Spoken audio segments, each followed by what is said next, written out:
အားလုံးပဲမင်္ဂလာပါခင်ဗျာ Bysphere ကနေကြိုဆိုပါရစေကျွန်တော်ဒီနေ့ဆွဲပြမှာတော့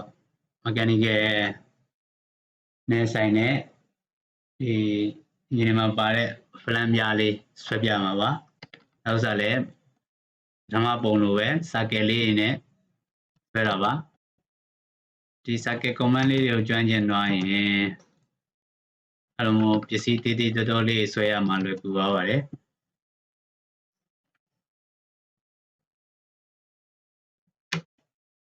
circuit under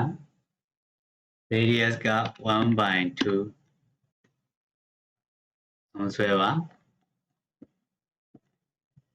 circuit under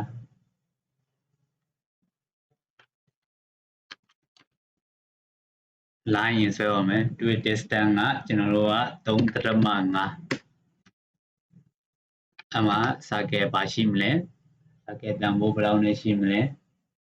diameter လို့သင်္ကေတနဲ့ပြထားတဲ့အတွက်ဒီ under 2.5 C under နောက်တဝိုင်းပါပါမယ်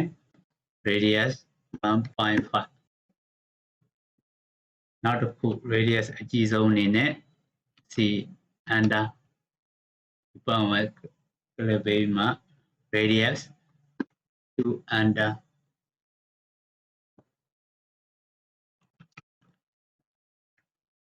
circuit under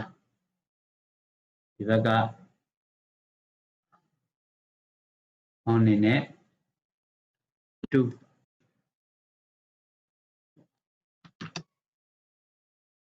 radius 1 အဲဒီကျွန်တော်တို့ကဒီ line နဲ့ဒီ line ကိုဆက်ရမှာအဖြောင့်ဆက်ရမှာဆိုတော့ line under နဲ့ဆက်ပါမယ် first part ဒီ quadrant နဲ့ဒီ quadrant ကိုဆက်ရင်မြင်းကြီးကအလုံးကိုဖြတ်သွားပါအလုံးကိုမဆက်ပါဘူးကျွန်တော်တို့ကတန်းချက်မြင်းနဲ့ဆက်ပါမယ်တန်းချက်မြင်းကိုဘယ်လိုယူရမလဲဆိုရင်စဝိုင်းတွေမှာတန်းချက်မြင်းဆိုတာရှိပါတယ်ကျောင်းမှာတင်ခဲ့ဘူးတလို့အဲဒါဆိုရင် line under တန်းချက်မြင်းဘယ်လိုရှာမလဲဒါလေးက quadrant point မှာတန်းချက်မြင်းဘယ်လိုရှာမလဲဆိုရင်8ကိုဖိပါ right click နှိပ်ပါအဲဒါ box သေးကြပါမယ်အဲဒါဆိုရင်ဒီမှာ box ထဲမှာတန်းချက်ဆိုတဲ့ဥစ္စာလေးပါပါတယ်အဲဒါဆိုရင်တန်းချက်ဆိုတဲ့ဥစ္စာကိုရွေးလိုက်မယ်ရွေးလိုက်ရင်စဝိုင်းအနားမှာတင်လိုက်တာနဲ့တန်းချက်ဆိုတဲ့သင်္ကေတလေးပေါ်လာမယ်အဲဒါဆိုရင် click တစ်ချက်နှိပ်မယ်ဟိုဘက်စဝိုင်းမှာလည်း8ကိုဖိထားပြီး right click နှိပ်တန်းချက်ကိုရွေးမယ်ဝင်းထီမြင်းကိုရွေးပြီးမှအမှ click နှိပ်လိုက်ရင်အနှစ်ခုကတန်းချက်တူဆက်တွေ့တော့ပါပြီအဲကျွန်တော်တို့အောက်ကမြင်းကိုလည်းအတိုင်းဆွဲပါမယ် line under shift right click တန်းချက်ချက်ပေးမယ်ဒီဘက်ကစဝိုင်းမှာလည်း shift right click တန်းချက်ဆက်လက်ပေးမယ်အဲဆိုရင် under ခောက်ပြီးဖတ်လိုက်လို့ရပါပြီအဲကျွန်တော်တို့ကပုံထဲမှာပြတဲ့အတိုင်းဒီကြားနဲ့ဒီကြားရဲ့အမြင်တွေကိုဖြတ်ချင်တာပါ trim formula သုံးပါမယ် or trim command သုံးပါမယ် tr under ကျွန်တော်ဖြတ်ချင်တဲ့နှစ်ခုအစုံနာနှစ်ခုကိုဆက်လက်ပေးမယ် under ခောက်မယ်နောက်ပြီးဖြတ်ချင်တဲ့မြင်းတွေကြောင့် click ပေးလိုက်တာနဲ့ပြတ်သွားပါပြီအဲကျွန်တော်တို့ကဒီဘက်ကိုပွားချင်တာပုံနဲ့အတိုင်းဒီဘက်မှာအစွန်းထွက်လေးရှိတယ်လို့ဟိုဘက်မှာလည်းအစွန်းထွက်လေးရှိတယ်အဲဥစ္စာကိုကျွန်တော်တို့က mera ဆိုတဲ့ command လေးသုံးပါမယ် mera ဆိုတာမှန်ဆိုတော့ဒီဘက်မှာရှိတဲ့အတိုင်းဟိုဘက်မှာလည်းပုံတူပြန်ပေါ်စေချင်တာပါကျွန်တော်တို့က mera ဆိုတဲ့ command ကအတူကောက်အနေနဲ့ mirror mera ရဲ့ command အတူကောက်က mi under ပါအဲဒါကျွန်တော်တို့က mera ခေါ်ချင်တဲ့အရာဝတ္ထုတွေကိုဆက်လက်ပေးမယ် under ခောက်မယ် space by first one ကျွန်တော်တို့က first one ကိုဆက်လက်ပေးမယ်ဒီ center အနေမှာဟိုဘက်ကိုခောက်ချင်တဲ့အတွက် center ပါဟိုဘက်ကိုတွားချင်တဲ့အတွက် အခုကြတော့ကျွန်တော်တို့ mirror plane ကဒီ y ဝင်ရိုးစွန်းတိုင်းခေါ်ခြင်းတဲ့အတွက် y ဝင်ရိုးစွန်းတိုင်းတစ်ချက် click လိုက်တာနဲ့သူကမေးပါတယ် erase source object erase ဖြတ်တော့မလား source object မူလအရင်းမြစ်မူလအရာဝတ္ထုကိုဖြတ်ပြီးမှ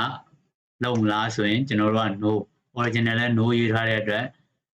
ဘာမှရွေးစရာမလိုပါဘူးဖြတ်ချင်တယ်ဆိုရင်တော့ yes လို့ရွေးပါမဖြတ်ချင်ဘူးပုံမှန်ပဲထားခြင်းနဲ့ငကိုရှိတဲ့ဥစ္စာကိုလည်းထားခြင်းနဲ့အတစ်လည်းပွားခြင်းနဲ့ဆိုရင်တော့ no ဘာမှမရွေးပဲနဲ့အန္တရာခောက်ချလိုက်ပါအဲဆိုရင်ကျွန်တော်တို့ကဒီဘယ်ဘက်မှာရှိတဲ့ဥစ္စာညာဘက်မှာလည်းစင်တူထွက်သွားပါပြီအဲတော့ဒီမြင်းကဖြတ်ချင်တယ်ဆိုရင် train ဆိုတဲ့ formula သုံးပါမယ် reference ပေးမယ်ဖြတ်မယ်အဲဆိုရင်ကျွန်တော်လိုချင်တဲ့ပုံကိုထွက်ပါပြီအားလုံးပဲလက်တွေ့ဆွဲကြည့်ကြပါနောက်တစ်ပုံဆွဲပြပါမယ်အလုံးမနဲ့စင်တူယူမလေးစာကဲတို့ဝင်ထိမြင်တို့ကောင်းကောင်းမွန်မွန်သုံးတဲ့ဥစ္စာလေးပါအဲစာကဲ diameter 1 line under 3 circle under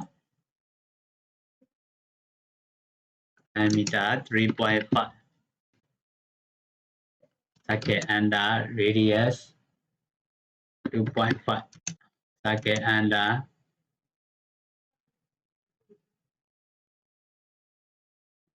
1.25 ကျွန်တော်တို့ဒီနှစ်ခုကြားကို fill up ခွဲပါမယ် fill up radius အကြားတဲ့ဥစ္စာ radius 1.5 ပါကိုထိလိုက်ပါကျွန်တော်တို့ဒီကြားတဲ့ဥစ္စာကိုဖြတ်ချင်တာပါဒီ r trim ဖြတ်မယ်နောက်ခေါက်ဒါလေးဖြတ်လိုက်ရင်ရပါပြီ